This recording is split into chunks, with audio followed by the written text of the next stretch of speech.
Prophet Ronald Dwayne Whitfield, continuing a recording after going back to listen to it that I recorded earlier today, being Friday, January 8th, 2021. I see that for some reason that I do not know, the video terminated, and there's enough memory in the phone for the video to have there been a long duration.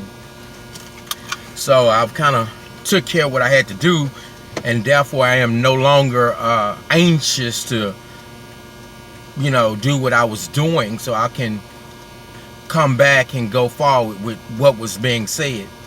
I was using an example with the FBI to demonstrate to my viewers in the world in general that I know what I'm talking about. And so at this point, I'll just remain calm because it is important. And so please give me the benefit of the doubt, perhaps some I've never been given, and I'll go from here. So I'll pick it up here. I was on a food and water strike, and I will say it was after Prince passed away. So we know that Prince passed away in April of 2016. So therefore, because I can recall that, I had went to the FBI in 2016. I think this will have been my second of 3 food strikes at the FBI. Perhaps I've only done 2 there. I'm thinking I've done 3. But anyway, each time I did a food strike at the FBI, the first one I did had 2 purposes. And I'm not sure what year it was. I'm thinking it was 2016 as well. Never 2015. I went, okay, is it relevant that let me give you a little history. I had been doing a little litigation in state court, and I was then seeing that the civil judges were corrupt just as much as the judges that deal with criminal cases. So they call them criminal judges, civil judges. So now I'm learning that civil judges are no different, and they were doing me violating the Constitution and violating their oath of office. So, but at some point I learned that President Trump was running for president of the United States. He was going to run. He was going to become a candidate. So I was aware of it, and I was so at some point I told the judges in like the 333rd Judicial District Court of Harris County, a judge in another court. I had a lot of litigation going on, and so I told them, you know what, I'm gonna just stop what I'm doing. I'm finished to go support President Trump, and when he win, I'll be back. So that's how that went. So at some point, Prince passed away. That must have been April 2016. And from some point, I went over to the courthouse and I initiated a food and water strike there.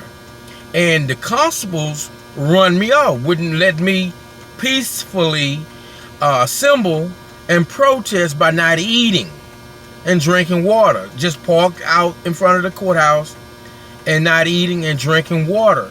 So I don't know what happened next that, I ended up going over to the FBI to do it. And I went over to the FBI, and they didn't give me any problems. They allowed me to assemble and peacefully petition the government for redress of grievances. And I was making demands that okay, so the issue, at the same time that I was protesting, why was I protesting? I was protesting because I was unlawfully held in prison. Just unlawfully held in prison, per se. I was protesting because there was no conviction in my case. So let's separate the fact that I've never been convicted of a crime. Although I have committed crimes, I've been not convicted of a crime. So how does one know whether or not I've been convicted of a crime? The legislature of the state of Texas define laws. The governor, like the president of the United States, signed those laws into force, and to sign acts of the legislature into law. And so in Texas, we know we have laws that define a judgment. We have laws that define a sentence. We know what a punishment is. But we don't know, but our laws do not define what constitutes a conviction. How does a person know that after a jury has voted that a person is responsible for committing a crime and therefore is guilty of that, is convicted? How do we know what constitutes a conviction? Our laws in Texas don't tell us. A jury, 12 juries voted that I broke into and entered a garage with intent to put out no fire but to commit theft of property. They voted that way. They delivered a verdict convicting me into open court. The judge received it, but he never accepted it. So the courts come in and look at this case. It is styled Jones versus State, 795 S.W. the numeral 2, the letter D, page 199, Texas Court of Criminal Appeals, 1990 is the year the case was decided. Again, 795 Southwest 2D, page 199, tells you what Judge T, writing for the majority, explained what constitutes when a person has been convicted of a crime. And the majority said in Texas, without defining the term conviction, said that a person has been adjudged guilty of a crime when the verdict convicting him by the jury has been received and accepted by the trial judge. In my case, the jury voted that I was guilty of a crime. They reported their verdict in open court. The judge received it, never accepted it. He never accepted it. Maybe because he, like I do, he was in such a hurry to complete the trial so he can catch a plane, get on a plane, and go back home to Odessa, Texas. He expected to try that case in one day. It didn't go that way. I was in the jury. I was on the stand cracking jokes. I remember saying something like, not only will the Japanese people say that the American people are stupid because something I said, but however, in the way I'm speaking, I'm not saying however. I intentionally said however, and the co-reporter messed it up. She messed up the joke. However, well, not however, because if we however, then not only would the Japanese people say American people are stupid, but it was a joke, and she missed it. She didn't even put it in, but the jury was getting it. What I was doing, people, I was trying to make the female jurors on the jury, I was trying to be a comedian, and it was working. Ask my attorney. He's on Facebook. His name is Russell M. Webb. We're on Facebook as friends. So I was in there making jokes, making the prosecutor look like a goddamn fool that he was. So the jury, when they kept, okay, they could not reach a verdict. They never, I guess they never seen anything like this shit. I had them goddamn 3 women. They held out. The dicks was trying to fuck over me, but the women, my strategy was to get these women to like you. So whether I'm guilty or not, they won't vote to convict you. That was my strategy. After I saw the complainant take the stand and start lying, I had to lie too. But anyway, they could not reach a verdict. So they kept sending notes. Now, all this is in the record. You get the record. They kept sending notes. And then they had me in jail, but they wanted the jury to think that I was a free man. I was not. So every time the jury would come, I'm always sitting in the courtroom dressed out in what we call free world clothes, still recording. And the clerk of the court, the judge, the prosecutor, he was not hired by the Harris County District Attorneys. I don't know where the hell he come from, where they flew him in from too. The people that they claimed that the regular Judge Godwin went upstairs, and I guess the chief prosecutor and the assistant DA, all whatever, you know. So I had people out of the judge. He wasn't the judge. He was retired from Odessa, Texas. This is Houston, Texas, and I don't know where the prosecutor came from, but they were pissed off.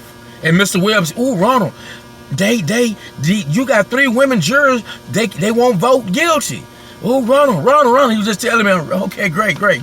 And so finally, what they did was they just violated the law, the judge and the DA and them, and sent the jury home for the night.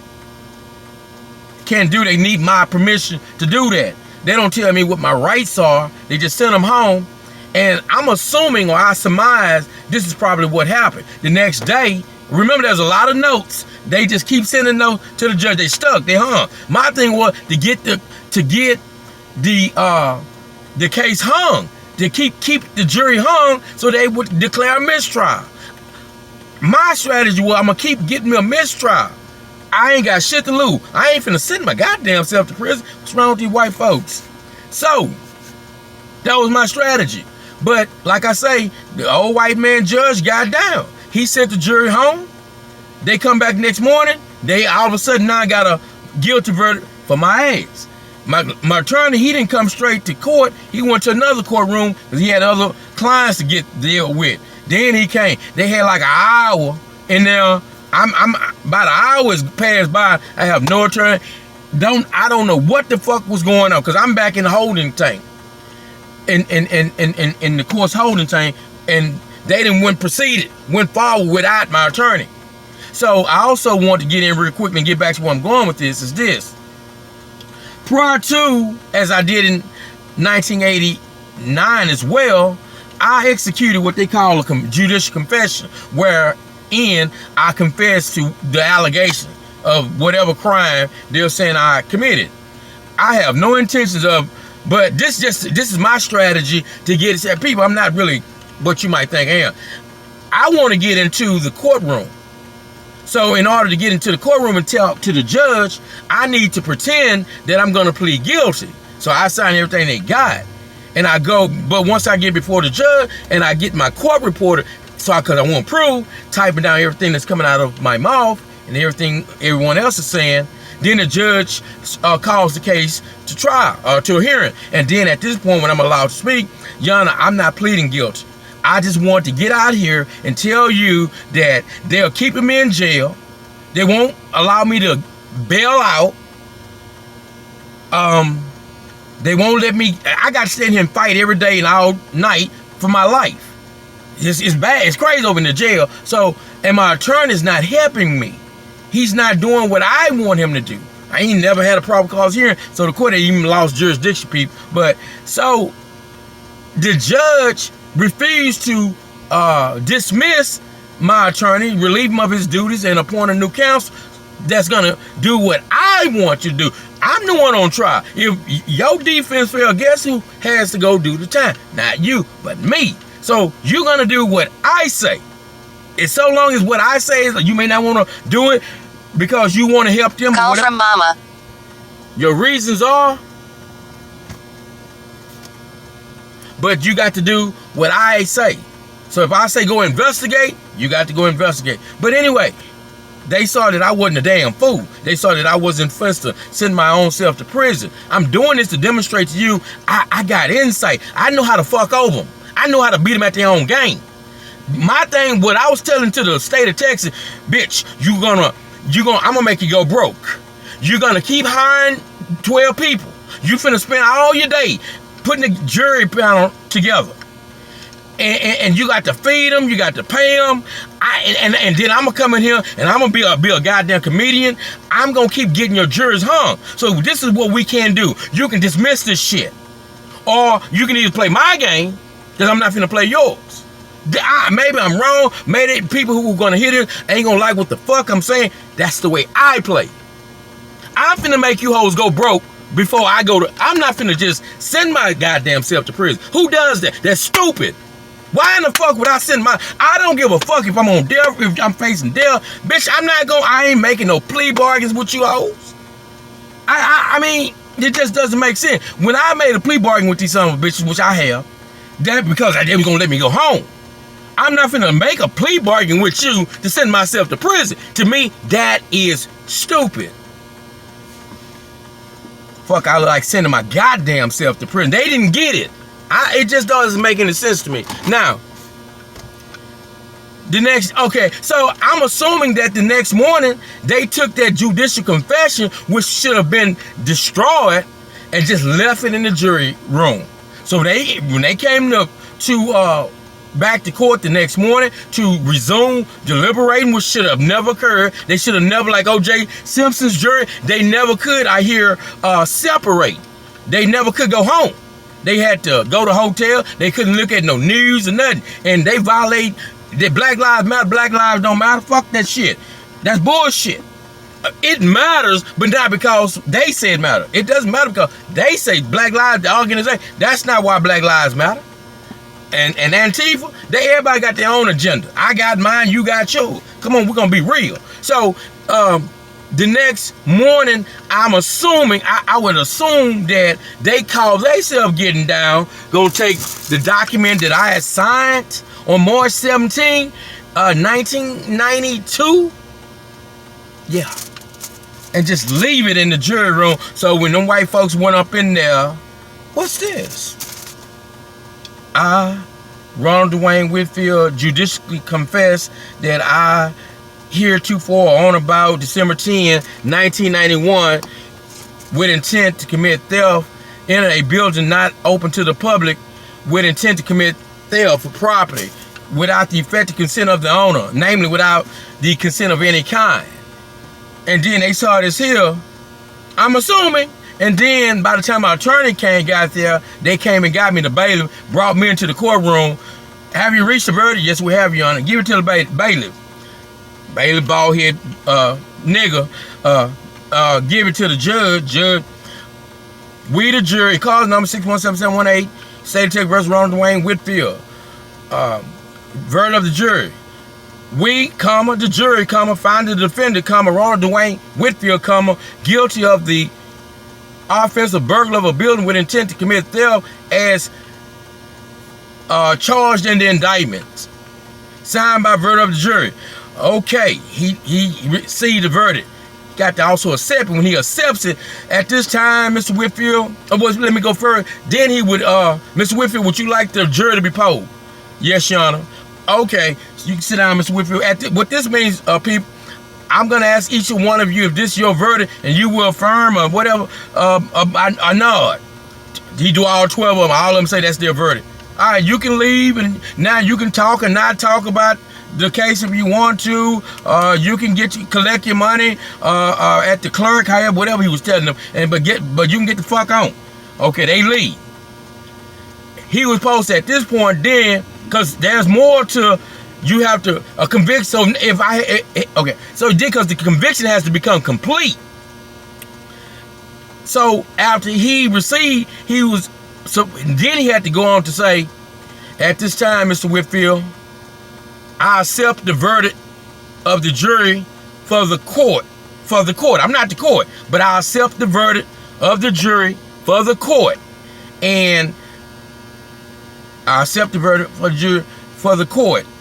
And the clerk shall enter, see people, make a record of this on the minutes of the court. Now the clerk is keeping the records of the acts of the court, where the court reporters typing down everything spoken out of our mouths. Now, but the clerk is recording too. You got two entities here keeping a record, making and keeping a record. That's why. But the judge, he has to one, accept that verdict. Had he accepted it, I'm convicted, but it's not complete because what is going to be my punishment? You will recess and come back and will reconvene and hold a hearing to determine how much punishment I should be given.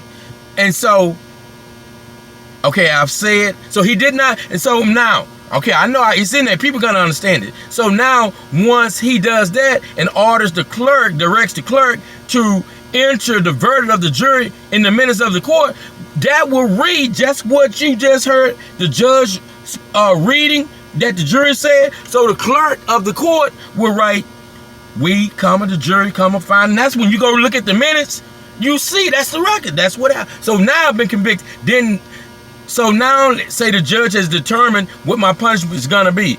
Mr. Whitfield, after hearing the evidence of the state and of your defense, I assess your punishment at 35 years in the Texas Department of Criminal Justice Institution Division, where you shall be confined pursuant to the laws governing said state prison, which is the Texas Department of Criminal Justice Institution Division.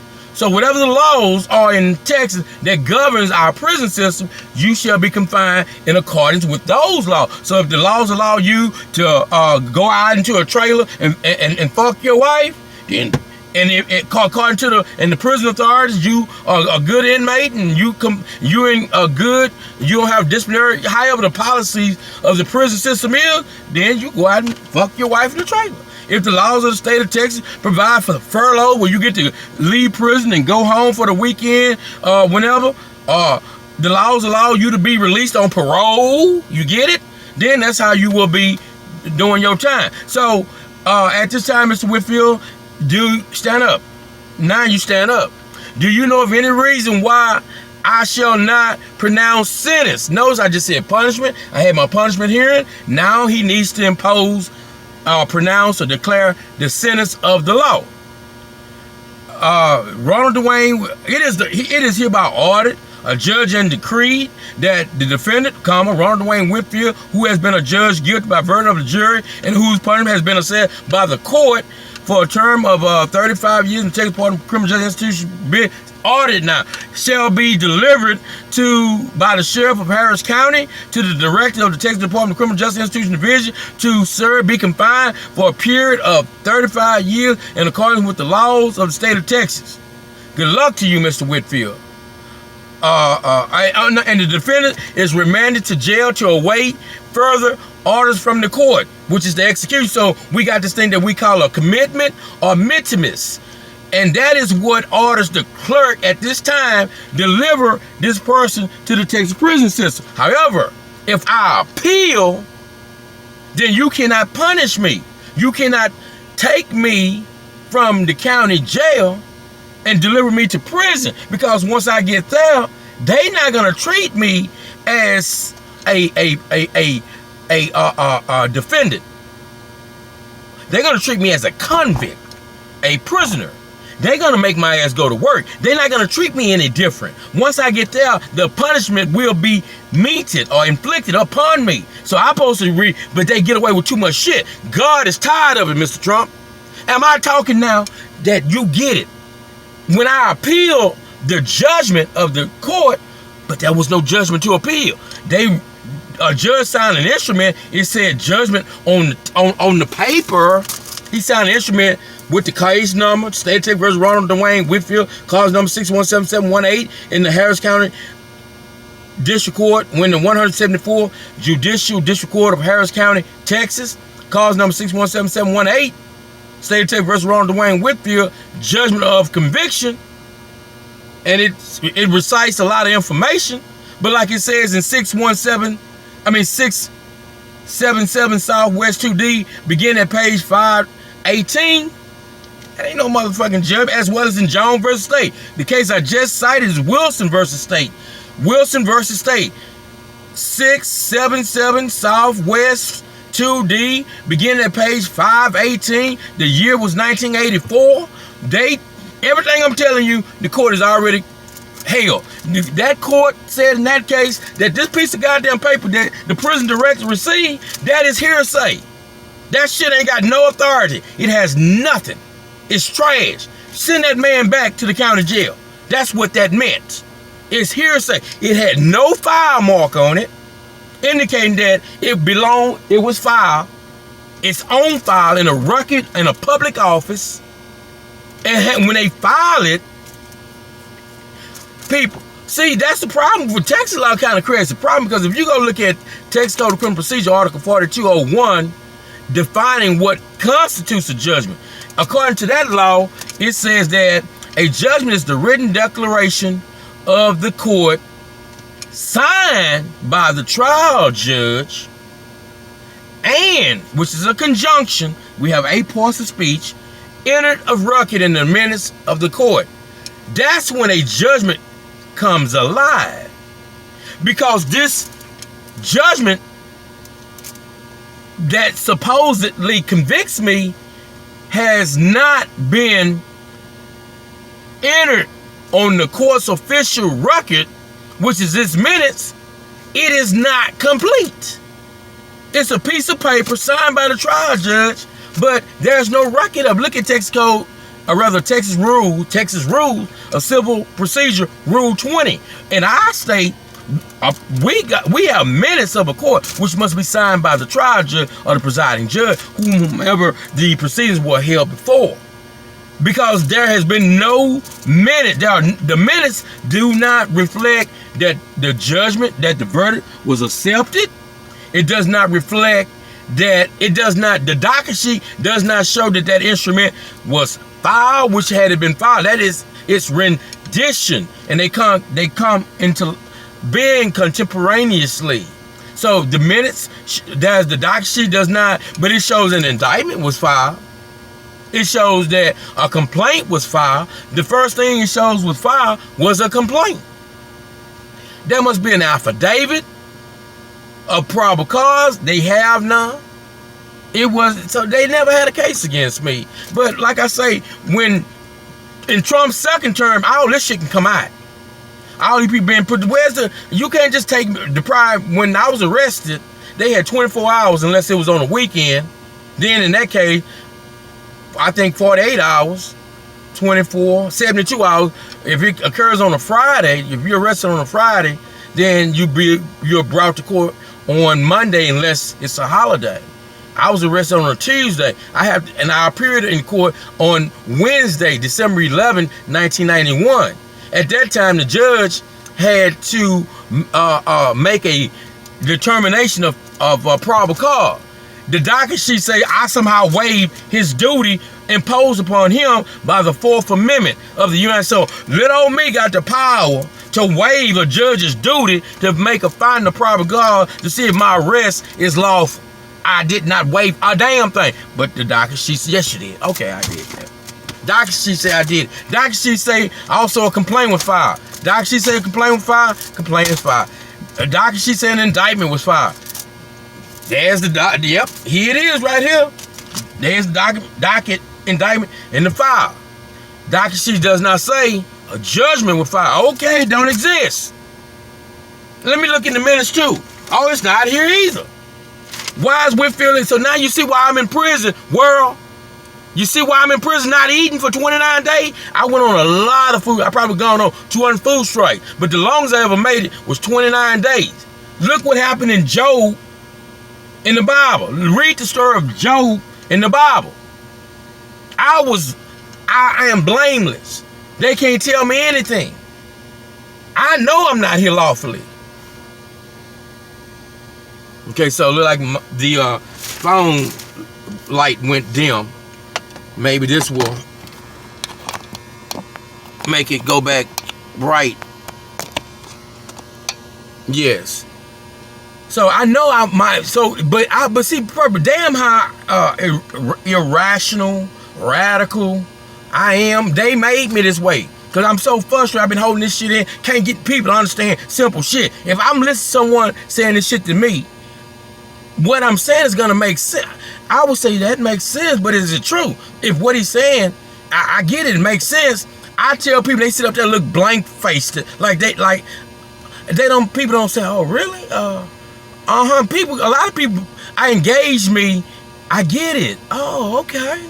So you're saying that this piece of paper signed by the trial judge is nothing, because under Texas law, not only does Texas law define what constitutes a judgment, so you'll know your judgment when you see one, and what it must contained, but also a judge might sign this here document as I signed it right here.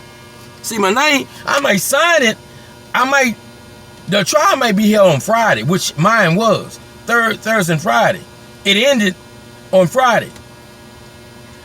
A judge might sign call a recess of a trial, or a trial might end on Friday, and the judge might want to take a trip to California and take the judgment with him because he knows he's coming back Monday. And he wants to read over what's inside this instrument to make sure everything is correct before he or she signs it. So he might or she might sign it in California sitting in a bathtub. Read it. Okay, it's good. It's correct. Everything is good. And sign it. And then fly back to Texas on Sunday, come to work on Monday, and first thing the judge does is just stop by the clerk's office. Whether the clerk has an office with papers are filed, or he can present it to the clerk in the courtroom. There are deputy clerks assigned to each individual courtroom. So let's say Mary is assigned to Mary Moore is assigned to the 174th District Court of Harris County in 1991 on that date. How you doing, Mary? Will you sign this? I mean, we file here. You can file this. Okay, Mary, I've signed the judgment in the Whitfield case. Oh, thank you, Judge. How was your trip? Fine. So the clerk gets the stamp and stamp it. Got the name of the clerk. She's just an assistant deputy clerk. Signs her name and time and stamp with a file mark, and then note it on the docket sheet. And then record in the minutes of the court what the judgment was. I acquitted or was I convicted? It is the order of the court. It has been considered, and the order of the court, judge and decree, whatever the language is going to open with, that the defendant, Ronald Dwayne Whitfield, is a judge guilty of the felony offense of burglary of a building with intent to commit theft as found by verdict of the jury. Presiding Judge C.V. Milburn. And then C.V. Milburn needs to sign at the foot of those minutes of the proceedings held, but he gone to Odessa. Man gone. And sign those minutes. Now you have a valid, you actually have this is what would be a copy of the judgment, although an original. So if the public, because they're not gonna, so if the public comes in, public might don't want to see the instrument. I just want to see the minutes of the court. So okay, you don't want to see do you want to see the judgment as entered in the minutes, or do you want to see the judgment as signed by the trial judge? Let me see the judgment as entered in the minutes. Because if it's not in the minutes, this ain't shit until it's signed. People, all I'm trying to say right here is clear. It's got to be signed. In order for this shit that the prison system gets, it's got to first be signed over here in the minutes. If it signs here, and also file on the docket sheet, 9, they can take me to prison.